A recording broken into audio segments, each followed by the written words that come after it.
दीपक पेड़ के नीचे बैठकर जामुन खा रहा था। इतने में पास के पेड़ से तोते की आवाज सुनाई पड़ी।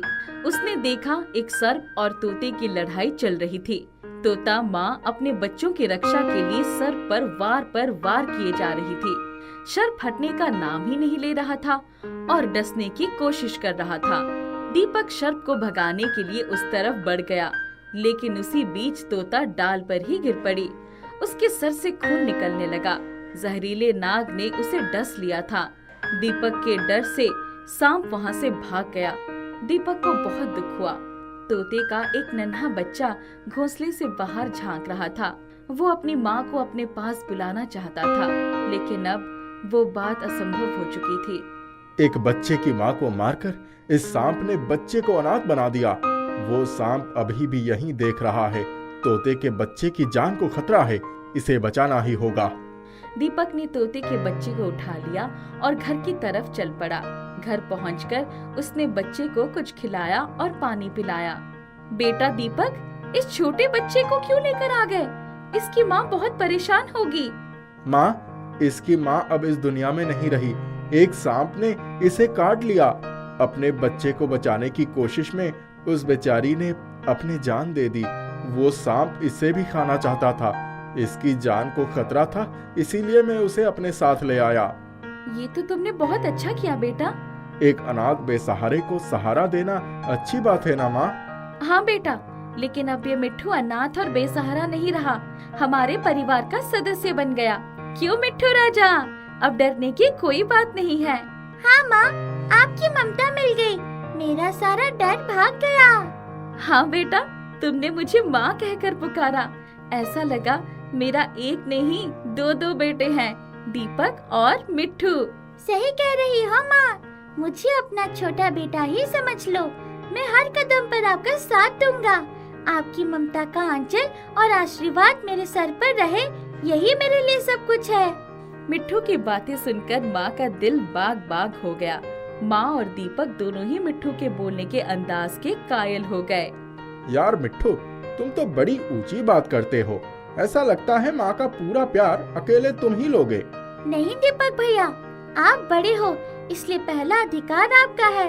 माँ का आंचल तो बहुत बड़ा होता है, सारे बच्चे ममता के एक आंचल में समा जाते हैं। मैं भी कम भाग्यशाली नहीं हूँ, मुझे तो माँ का भी प्यार मिलेगा और भाई का भी प्यार मिलेगा। हाँ मेरे बच्चों, तुम दोनों पर मैं हमेशा अपनी ममता और प्यार लुटाऊंगी। उस दिन से मिट्ठू दीपक और माँ के साथ बड़े प्यार से रहने लगा। अब वो कुछ बड़ा हो गया था। उसे नया परिवार, नया घर मिल गया था, लेकिन वो बार बार घर की स्थिति देखकर सहम जाता था। एक दिन उसने माँ की फटी हुई साड़ी देखी तो उसे बड़ा दुख हुआ। माँ, तुम ये फटी हुई साड़ी मत पहना करो। मेरे बच्चे, इसे घर में मैं पहनती हूँ। मेरे पास 2 साड़ियाँ हैं, कभी पैसे आएंगे तो तीसरी भी ले लूंगी, तब इसे नहीं पहनूंगी। मिट्ठू को माँ की गरीबी का अंदाजा हो गया। उसने मन ही मन विचार कर लिया कि वो अपने भैया और माँ को इस गरीबी के दलदल से बाहर निकालेगा। वो एक डाल पर बैठकर इस बारे में सोच रहा था।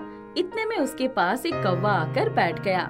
क्या बात है तोता भाई, बड़ी चिंता में डूबे हुए लगते हो। ऐसे ही ख्यालों में खो गया था। अपनों के जीवन में खुशियाँ कैसे डालूं, यही सोच रहा था। अच्छी सोच है भाई, भगवान सहायता करे। अच्छा, तो मैं कुछ खाने की तलाश में जा रहा हूँ, मेरे बच्चों का ख्याल रखना। चिंता मत करो भाई, मैं यहाँ हूँ, बच्चों का पूरा ध्यान रखूंगा। कौवा चला गया और कुछ ही देर में वही सांप पेड़ पर आ गया। कौवे के बच्चे डरने लगे। मिट्ठू तोता उड़कर कौवे के घोंसले पर पहुँच गया। उसने सांप पर आक्रमण किया, अपनी चोंच से वार करने लगा। सांप पिछड़ने लगा। मिट्ठू ने सांप को पूरी तरह से घायल कर दिया। उसी समय कौवा भी क्या हुआ वहाँ पर आ गया। कौवा भी सांप को मारने लगा। सांप डर गया और भागने लगा और कंटीली झाड़ी में फंस गया। मिट्ठू तोता बेहोश होकर कौवे के घोंसले में गिर गया। उसे सांप ने काट लिया था। जहर का असर हो रहा था। कौवे ने जब उसकी ये हालत देखी तो बहुत दुखी हो गया। तोता भाई, मेरे दोस्त, तुमने मेरे बच्चों की रक्षा की, भगवान तुम्हारी रक्षा करे, तुम चिंता मत करो। मुझे अपने लिए चिंता नहीं हो रही है, मैं माँ और दीपक के लिए चिंतित हूँ। मेरे बारे में सुनेंगे तो उन्हें बहुत दुख होगा। क्या मेरी एक बात मानोगे? क्या है, बोलो। यदि मेरी मौत हो जाए तो माँ और दीपक को मत बताना। मेरी आंखों के आगे अंधेरा छा रहा है। मेरे दोस्त, मेरी माँ और दीपक से कह देना उनका मिट्ठू उड़कर बहुत दूर चला गया। नहीं नहीं मेरे दोस्त, ऐसा नहीं होगा। मैं तुम्हें मरने नहीं दूंगा। कौवे ने अपने घोंसले में से एक मणि उठाई और लाकर मिट्ठू तोते के जख्म के पास रख दी। आश्चर्य की बात, चमत्कार हुआ। मिट्ठू तोता उठकर बैठ गया। उसके चेहरे पर मुस्कुराहट खेलने लगी। मेरे दोस्त, तुमने ये कौन सी मणि से जादू किया? मेरी सारी तकलीफ दूर हो गई। ऐसा लगता है जैसे कुछ हुआ ही नहीं। मैं जिंदा हूँ, सही सलामत हूँ। हाँ मेरे दोस्त, तुम बिल्कुल ठीक हो। ये मणि जादुई है। मुझे पहाड़ी की चोटी पर से मिली थी। ये अब हम सब के काम आएगी। ये बताओ, ये कौन कौन से चमत्कार कर सकती है? हर मर्ज का इलाज कर सकती है, नया जीवन दे सकती है, जो तुमने अभी अभी देखा। धन दौलत रुपया पैसा सब कुछ दे सकती है। हम पंछियों को रुपए पैसे से क्या लेना देना। मेरी माँ और मेरे भैया दीपक के लिए मुझे कुछ रुपयों की जरूरत है। मैं उन्हें गरीब के चादर में लिपटे हुए नहीं देखना चाहता। मैं अपने आप को बेचकर भी उनके लिए खुशियाँ खरीदने के लिए तैयार हूँ। मेरे दोस्त, तुम्हें अपने आप को बेचने की कोई जरूरत नहीं है। अब तो तुमने अपने इस दोस्त को ही खरीद लिया है। चलो अपने भैया और माँ के पास मुझे ले चलो। ये जादुई मणि साथ में ले लो। कुछ ही देर में वो दोनों दीपक और माँ के पास पहुँच गए। बेटा मिट्ठू, कहाँ रह गया था? मुझे तेरी चिंता हो रही थी। कुछ खाया भी है कि नहीं? ये साथ में दोस्त है क्या? हाँ, मेरा बहुत अच्छा दोस्त है। कौवे के इशारे पर तोते ने मणि को एक जगह रख दिया। अचानक चमत्कार शुरू हो गया। मणि के पास नोटों की गड्डियां एक के ऊपर एक बढ़ने लगी। देखते ही देखते बहुत सारा रुपए इकट्ठा हो गया। सबकी आंखें आश्चर्य से फटी रह गई। कौवा भाई, अब मेरी माँ कभी फटी साड़ी नहीं पहनेगी। अपने माँ के साथ साथ भैया को भी मैं बहुत अच्छे अच्छे कपड़े पहनाऊंगा। दीपक भैया, रुपयों को संभाल कर रख लीजिए, बड़े काम आएंगे। मैं तो खूब अमरूद और मिर्ची खाऊंगा। कौवा भाई को खीर खिलाएंगे। दीपक ने जादुई मणि के द्वारा दिए गए रुपयों का सदुपयोग किया और अच्छे कपड़े, अच्छी वस्तुएं, घर की जरूरत की सारी चीजें खरीद ली। घर की मरम्मत हो गई और वो सुंदर बन गया। दीपक, माँ और मिट्ठू तोता खुशी खुशी रहने लगे। उनका दोस्त कौवा हुआ भी उनके घर के पास ही खुशी खुशी रहने लगा। निशा अपने माता पिता के साथ रहती थी। निशा बहुत ही जिद्दी लड़की थी और उसका पढ़ाई में भी कुछ खास मन नहीं लगता था। एक दिन जब निशा की नजर मंदिर वाले कमरे में रखी भगवान की टेबल पर पड़ी तो निशा ने माँ से कहा, माँ, वो टेबल मुझे मिल सकती है जिस पर भगवान रखे हैं? नहीं निशा, वो टेबल तुम्हें नहीं मिल सकती। और तुम्हें इस टेबल की क्या जरूरत पड़ गई?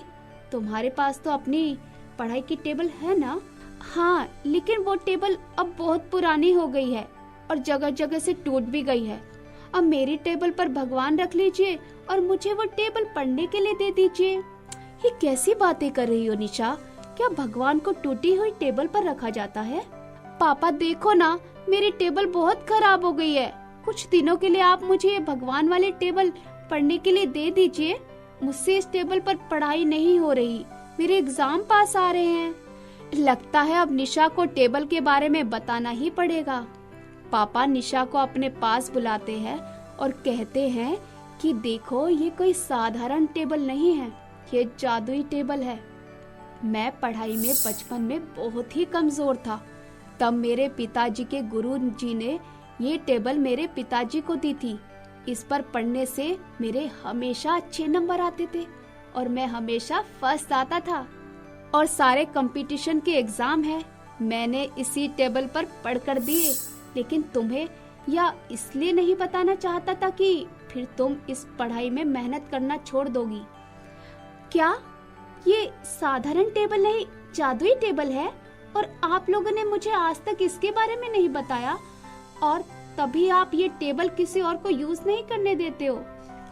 पापा मम्मी निशा को समझाने की कोशिश करते हैं, लेकिन निशा जिद कर देती है कि मुझे भगवान वाली टेबल ही चाहिए और निशा के माता पिता को उसकी बात माननी ही पड़ती है। निशा टेबल पाकर बहुत खुश थी। उसने अपने माता पिता से प्रॉमिस किया कि वो मन लगाकर पढ़ाई करेगी, टेबल पर डिपेंड नहीं रहेगी। और निशा मन लगाकर पढ़ाई करने लगी। उसके एग्जाम की तारीख नजदीक थी। उसने एग्जाम बहुत अच्छे से मन लगाकर दिए, लेकिन इस बार बहुत ही बड़ा चमत्कार हो गया। हमेशा सिर्फ पास होने वाली निशा पूरी क्लास में फर्स्ट आई थी। निशा को लगा ये सब टेबल के कारण ही हुआ है और निशा के माता पिता को भी लगा ये सब उस जादुई टेबल के कारण हुआ है। अब तो निशा की खुशी का कोई ठिकाना ही नहीं था। देखो निशा, मुझे लगता है ये सब जादुई टेबल के कारण हुआ है, लेकिन मैं नहीं चाहता तुम पूरी तरह से उसके निर्भर हो जाओ और पढ़ाई करना छोड़ दो। पापा आप बिल्कुल भी चिंता न करें, मैं ऐसा कुछ नहीं करूंगी और मैं मन लगाकर पढ़ाई करूंगी। अब निशा अगली क्लास में पहुंच चुकी थी, लेकिन उसके मन में ये विश्वास हो चुका था कि जब तक उसके पास ये टेबल है वो कभी भी फेल नहीं हो सकती। और हुआ भी कुछ ऐसा ही था। निशा अब बहुत कम पढ़ाई करने लगी, लेकिन कभी भी फेल नहीं हुई। लेकिन धीरे धीरे निशा का ध्यान पढ़ाई से हटने लगा और माता पिता चिंतित होने लगे। देखो निशा का ध्यान पढ़ाई से हटता जा रहा है। हाँ, मैं भी देख रही हूँ कि निशा आजकल बिल्कुल भी पढ़ाई नहीं करती है। उसे लगता है कि टेबल ही सब कुछ कर देगी। कुछ तो करना ही पड़ेगा, नहीं तो निशा का भविष्य खराब हो सकता है। निशा के माता पिता ने एक तरकीब निकाली। उन्होंने हूबहू वैसी ही एक टेबल बनवाई और निशा की टेबल से बदल दी। और निशा को जरा भी शक नहीं होने दिया कि उन्होंने उसकी टेबल बदल दी है। साल भर निशा ने बिल्कुल पढ़ाई नहीं की। उसे लगा टेबल उसे पास करा देगी। उसके माता पिता उसे कहते रहते कि भगवान भी उनका साथ देता है जो मेहनत करते हैं, लेकिन उसने अपने माता पिता की एक ना सुनी। निशा के एग्जाम पास आ गए और निशा ने इस साल कुछ भी पढ़ाई नहीं की थी और सारे एग्जाम दे दिए। उसे लगा वो फेल नहीं हो सकती। देखते देखते वो दिन भी पास आ गया जब एग्जाम का रिजल्ट आना था। निशा बड़े उत्साह से रिजल्ट लेने गई, लेकिन इस बार वो फेल हो चुकी थी। वो गुस्से में घर आई और अपने माता पिता पर चिल्लाने लगी। आपने मुझसे झूठ बोला कि टेबल जादुई है। मैंने इस पर पढ़ाई की, लेकिन मुझे टेबल ने फेल करवा दिया। टेबल की कहानी सुनाते समय मैंने तुमसे एक बात कही थी जिसे तुमने ध्यान नहीं रखा। इस टेबल के उपयोग के लिए व्यक्ति का मेहनती होना बहुत जरूरी है, लेकिन तुमने मेरी इस बात का बिल्कुल ध्यान नहीं दिया। देखो निशा, सबसे बड़ा जादू इंसान की मेहनत में होता है। जो इंसान मेहनत करता है उसे सफलता जरूर मिलती है। अब तुम मेहनत करो और किसी पर डिपेंड मत रहो। माँ पापा, मुझे माफ कर दीजिए, मैंने आपकी बातों पर ध्यान नहीं दिया, इसीलिए मुझे आज ये दिन देखना पड़ा। अब निशा को विश्वास हो चुका था कि जादू जैसी कोई चीज नहीं होती, हमें मेहनत करनी ही पड़ती है। और उस साल उसने बहुत मेहनत से पढ़ाई की और उस टेबल का उपयोग तक नहीं किया। इस साल बिना टेबल का उपयोग किए निशा ने स्कूल में टॉप किया। निशा के माता पिता ने टेबल बदलने की बात को निशा से छुपा कर रखना ही सही समझा और उन्होंने उस टेबल को बहुत संभाल कर घर के किसी कोने में रख दिया। एक जगह गणपति का एक बहुत बड़ा मंदिर था। गणपति के उस मंदिर के आसपास बहुत सारे गरीब लोग अपनी झोपड़ी बनाकर रहते थे। झोपड़ी में एक बच्चा बिट्टू भी अपने माता पिता के साथ रहता था। बिट्टू गणपति का बहुत बड़ा भक्त था और वो रोज नहा धोकर गणपति के मंदिर में चला जाता था। बिट्टू के माता पिता इतने ज्यादा गरीब थे कि उन्हें घरों में काम करके खाने के लिए पैसे जमा करने पड़ते थे। बिट्टू के माता पिता रोज बिट्टू के मंदिर जाने के कारण बहुत ज्यादा परेशान रहते थे और उसे कहते थे कि रोज मंदिर ना जाकर कुछ काम किया कर। एक दिन बिट्टू मंदिर जाता है और जब वहाँ से लौट कर आता है तो उसके पिताजी बहुत गुस्से में बैठे होते हैं। तो बिट्टू उनसे पूछता है, क्या हुआ पिताजी, आप इतने गुस्से में क्यों हैं? आज घर में कुछ भी खाने को नहीं है और तुम्हें मंदिर जाने से फुर्सत ही नहीं है। मैंने तुम्हें कितनी बार कहा है कि ये मंदिर जाना छोड़ो और कुछ काम करो। ठीक है, आप मुझे कोई काम पर लगा दीजिए, लेकिन मैं मंदिर जाना नहीं छोड़ूंगा। मैं मंदिर भी जाऊंगा और काम भी करूंगा। मैं आज ही तुम्हारे लिए कोई काम ढूंढता हूँ। बिट्टू के पिताजी अपने काम वाले मालिक से बिट्टू के लिए भी काम की बात करते हैं। तुम्हारे बेटे को मेरे घर पर काम करने के लिए भेज दो। घर पर बहुत सारा काम है और मैं उसे अच्छे पैसे भी दे दूंगा। ठीक है मालिक, कल से मैं अपने बेटे को आपके यहाँ काम पर भेज दूंगा। दूसरे दिन से बिट्टू मालिक के घर पर काम पर आ जाता है। बिट्टू को सुबह 5 बजे से रात को 9 बजे तक काम करना पड़ता है। अब बिट्टू सोचता है कि मैं मंदिर कैसे जा पाऊंगा। अब वो सुबह 4 बजे उठकर मंदिर जाना शुरू कर देता है, लेकिन इस तरह उसकी तबीयत खराब होने लगती है। एक दिन वो भगवान से प्रार्थना करता है कि भगवान, मैं आपके मंदिर रहना चाहता हूँ, लेकिन मेरा काम करना भी बहुत जरूरी है, क्योंकि अगर मैं काम नहीं करूँगा तो घर में खाने के लिए कुछ भी नहीं होगा। वो ऐसी प्रार्थना कर ही रहा होता है कि पंडित जी आते हैं और उसे एक थाली देते हैं और बोलते हैं कि बिट्टू, थाली को अपने घर ले जाओ और आज से इसी में खाना खाना। ये थाली आप मुझे क्यों दे रहे हैं? बस इसे गणेश जी का आशीर्वाद समझकर ले जाओ। तुम रोज मंदिर आते हो भगवान के दर्शन करने के लिए, तो भगवान ने ही ये तुम्हारे लिए दी है। अच्छा, ये भगवान ने मेरे लिए दी है? हाँ बेटा बिट्टू, ये भगवान ने ही तुम्हारे लिए दी है। बिट्टू थाली लेकर अपने घर आ जाता है और अपने माता पिता को इस थाली के बारे में बताता है।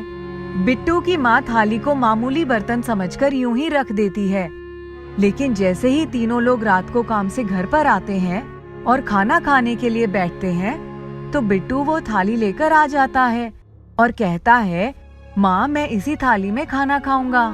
और जैसे ही बिट्टू खाना खाने बैठता है, उसकी थाली में अपने आप बहुत सारा स्वादिष्ट खाना बिट्टू के पसंद का आ जाता है। बिट्टू के माता पिता और बिट्टू वो देखकर दंग रह जाते हैं। वो लोग खाना खाकर थाली को धोकर वापस रख देते हैं। सुबह उठते हैं तो थाली में उन्हें थोड़े से पैसे दिखाई देते हैं। ऐसा रोज चलता रहता है। उस थाली में अपने आप खाना आ जाता है, कभी पैसे आ जाते हैं। उन पैसों को इकट्ठा कर बिट्टू के पिताजी कुछ काम शुरू करते हैं और बिट्टू की पढ़ाई शुरू करवाते हैं। अब बिट्टू को मंदिर जाने की पूरी अनुमति मिल जाती है।